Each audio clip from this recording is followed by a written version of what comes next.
Alright, I'm gonna go ahead and do a little bit of a ride here. I just did a little video with my GoPro session just to see what it would be like.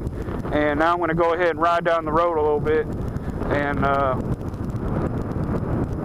let you hear a bunch of wind in the helmet. Alright, here we go. Time to ride the FZ7 and see how fast. I've gotten it up to about 80.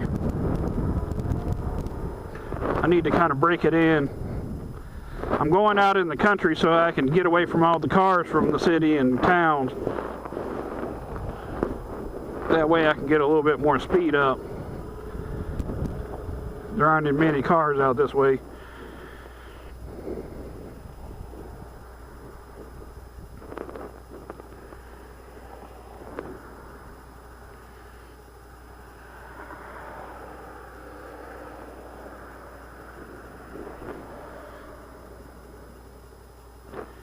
It's still cold out. I couldn't find my gloves, so I bought these Cubs gloves. That's the only thing I can find. They put all the winter stuff away.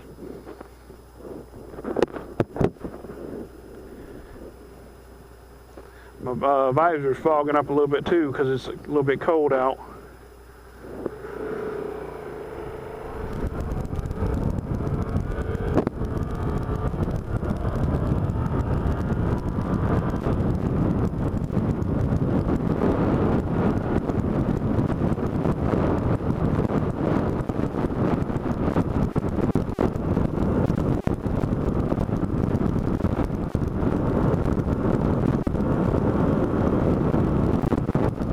Now I kind of understand why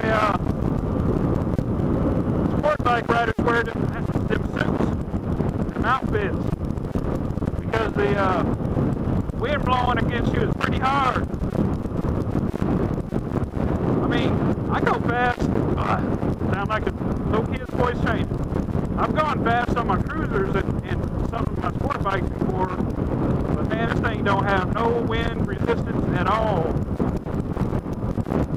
But I'm still having fun. I'm going about 60. Lot of wind.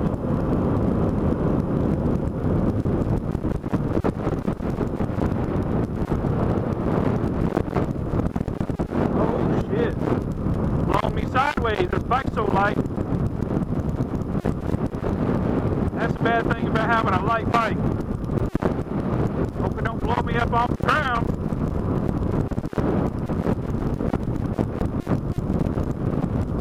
Woo. Just ramped a little bit.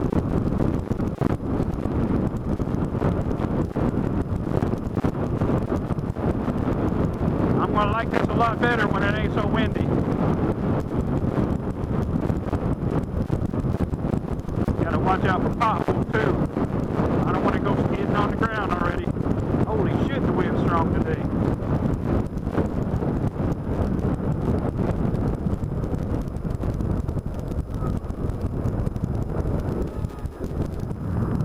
Alright.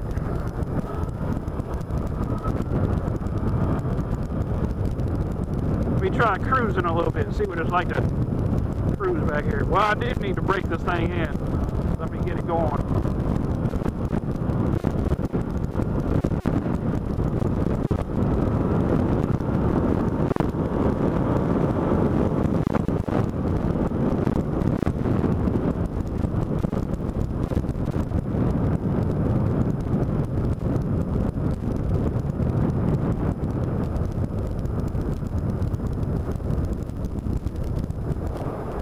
This thing uses a lot of gas when you're going fast. So remember that. You throttle it, you lose the gas.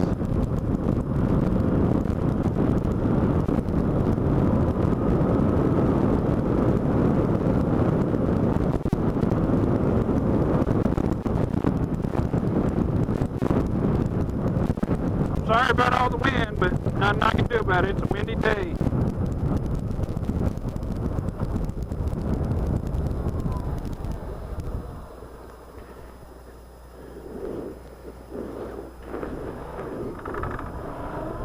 Oh shit, I was in third gear. Still took off though.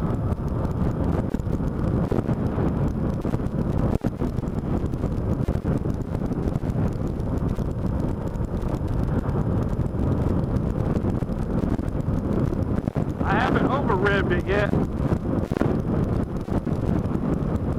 That sound that you get when you get it up at the top.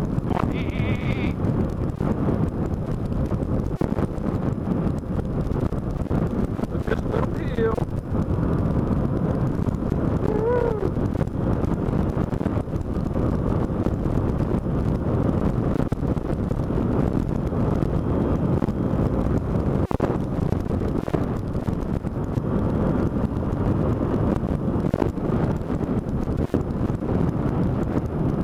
Got my old helmet on, the black one with the white skull on it, because it's the only one that has the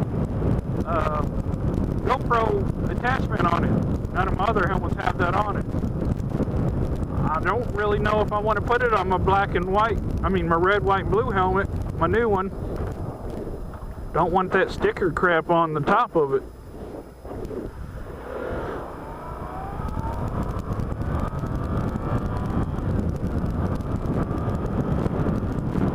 But I want to end up wearing it, but I guess I could wear it on the days that I'm not recording. But I don't know what days I'm not going to want to record when I ride this.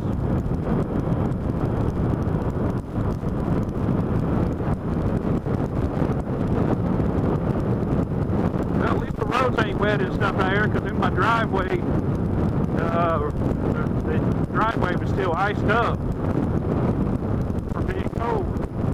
You know what, this is my last day off, and I'm going to go back to work, so I just had to get out. I'm like, screw it, man, I don't care if I get cold or not. But to tell you the truth, right now, I'm really not cold. I got 2 coats on. Yeah, there's still somebody throwing trash out of people's yards. Fucking bastards.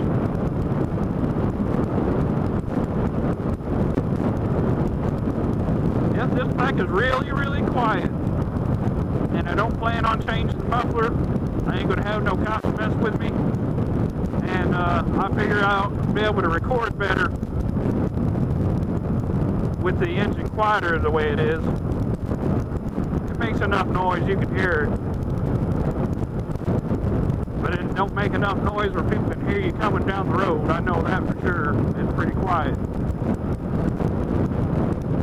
One thing about it is, like, if I'm running from somebody trying to hide, they ain't gonna be able to hear me hiding up in the woods or what, even if the engine was running.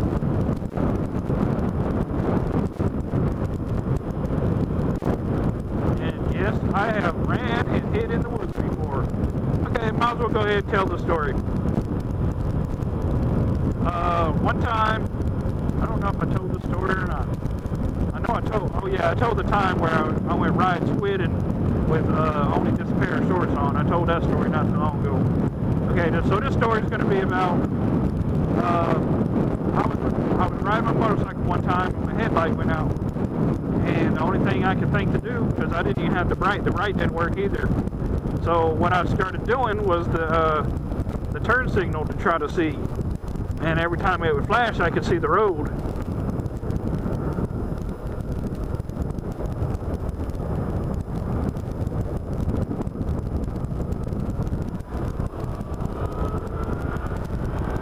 So, anyways, as I was passing this gas station, there were some cops sitting in the convenience store. Like, it was really late at night. It was probably past midnight. All of a sudden, their lights came on. I was like, oh shit, fucking cops are gonna be after me. Even though, you know, they really couldn't have got me for nothing except trying to get home safe. You know, I mean, it's hard to, nothing else I could do. The headlight was out. But anyways, I drove off into the woods near these people's house because there are people standing out in their yard. I said, hey, where can I hide my bike at? I said, these cops just turned on their lights. I think they're going to be after me. So they said, drive it out there in the woods. So I was like, all right. So I drove it off in the woods, and I got it hid, and I took my helmet off and hid it. And I went out there and was standing with these people in their yard. And next thing you know, here come the cops flying down the road with their lights on. And those guys, they said, sure as hell, them cops are chasing after you. And I said, I told you, man. So anyways, a little bit after that, they offered me a job. They said, hey, man, you want a job? They said, you're pretty cool, man. And I said, you're going to offer me a job just because I was running from the cops? I said, what kind of job is it? They said, it's a bouncer job at a bar. And I was still kind of little. I was like 19 years old. And I was like, don't you got to be a big dude to be bouncing in a bar? And they said, oh, no, these are just little country dudes. I said, you don't have to worry about it. They said, if they just have a problem, then you just got to kind of escort them out of the building. So, anyways, I told them no. And I didn't think I wanted to be no bouncer, to be trying to fight. This was in Alabama. A bunch of hillbillies would be trying to kill me and shit. So, yeah, because I'm from the north. Even though a lot of my people are from Alabama and stuff, I was born here in Indiana, but my people was actually from Alabama. So, that was a pretty cool night, man. It was a hell of a story to tell. And but after that, I was like, man, I want to have an extra light on my motorcycle. After that, but I didn't have the money to do anything like that. That's why I always wanted a motorcycle that had dual headlights, so like if one went out, you still had a spare. And it really is kind of hard to work on your motorcycle to try to put a new headlight on in the dark.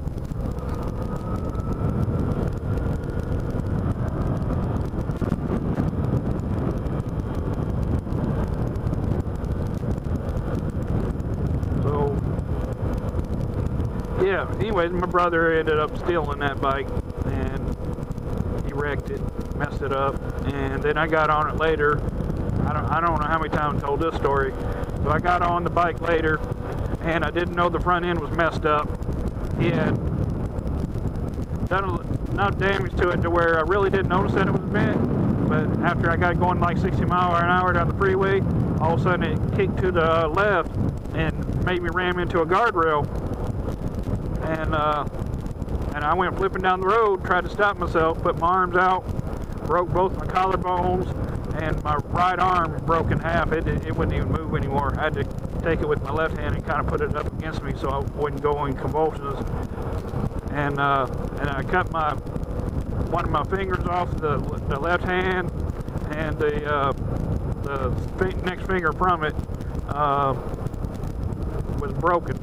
So they strapped all that together, and they had to sew the end of the pinky finger because it got cut off. There's enough of it there I can still use it and everything. Actually, it wasn't so terribly bad, but I still use it. The thing that I was worried about is was I going to be able to use my right arm again. So, anyways, probably a few months later, the motorcycle still ran and everything, and actually it straightened out the front end. I guess he had bent it, and whatever, and when it wrecked, it straightened the front end back out, and it wasn't messed up anymore. Then he came back around, and he stole the bike again and brought it back, and I went to start it up, and all the oil was coming out of the tailpipes. And he told me years later what he had done. He was showing off in front of a bunch of girls, revving it up, and blew the engine up. Well, it still ran, but the oil was coming all out of the tailpipes. So I didn't have any money to fix the thing. That was my only way around. He didn't even care.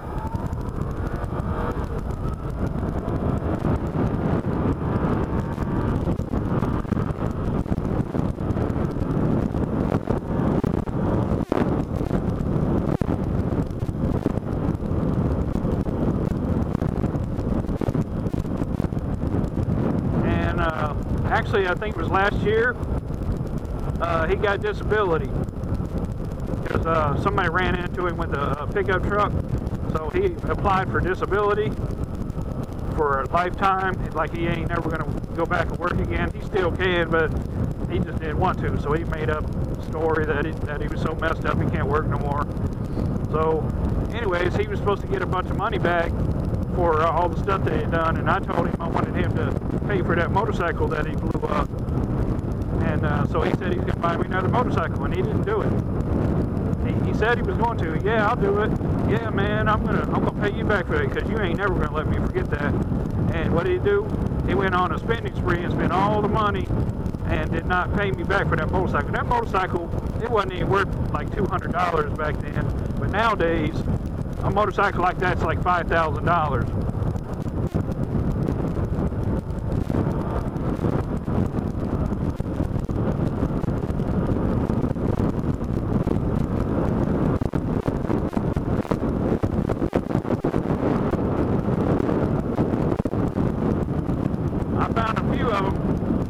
Paper, the same bikes and stuff, and all of them was around $5,000. So nowadays, $5,000 really ain't that expensive for a motorcycle.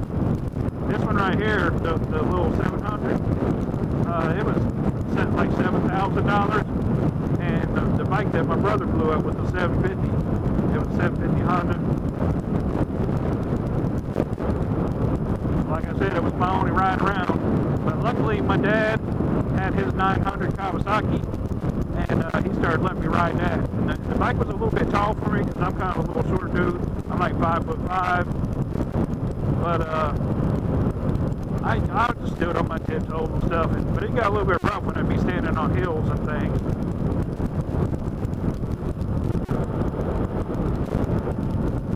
You know, because you got to hold on to the clutch and put your foot on the brake and hand brake, and then you got to let off the brake. You're holding yourself up with your feet. Then you gotta let off the brake and then try to gas and let off at the clutch at the same time. Alright, let me pass this bicycle.